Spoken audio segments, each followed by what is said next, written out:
अस्सलाम वालेकुम नाज़रीन, आवां तव्हांजो मेज़बान मुदस्सिर नज़र बलोच इब्रत टीवी जी आलमी कप 2023 जे हवाले सां स्पेशल ट्रांसमिशन में तव्हांखे भलीकार चवां थो। अॼु असां ॻाल्हि ॿोल कंदासीं पाकिस्तान ऐं अफ़गानिस्तान जे मुक़ाबले जी। अॼु अफ़गानिस्तान ऐं पाकिस्तान जूं टीमूं आलमी कप में मदे मुक़ाबिल आहिनि।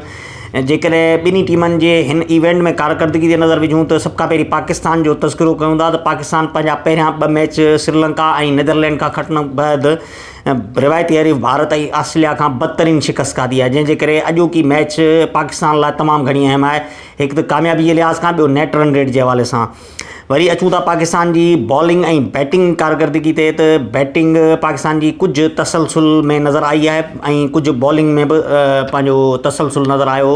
ख़ासि तौर ते श्रीलंका खां हाराइण बैदि भारत ख़िलाफ़ु कुझु पाकिस्तान जी बॉलिंग जेको आहे स्ट्रेंथ पंहिंजी ज़ाहिर कई ऐं गुज़िरियल मैच में ऑस्ट्रेलिया जे ख़िलाफ़ु जहिड़ी रीति उन डेप्थ ओवर्स में बाउंस बैक कयो, इहो क़ाबिले तारीफ़ हो।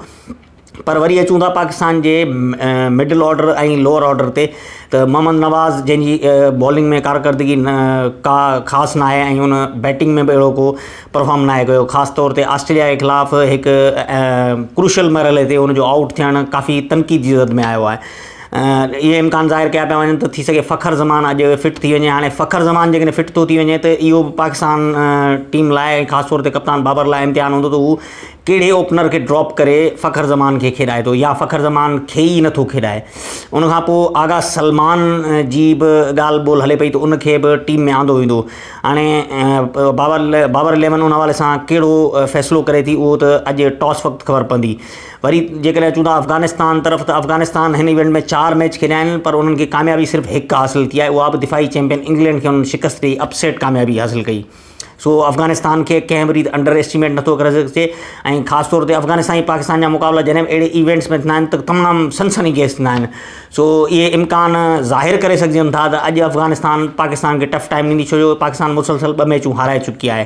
सो अॼु बाबर आज़म जे कप्तान तौरु हिकु बैट्समैन तौरु बि इम्तिहान हुओ, छाकाणि त हू बैट्समैन तौरु बि हिन इवेंट में नाकाम रहियो आहे।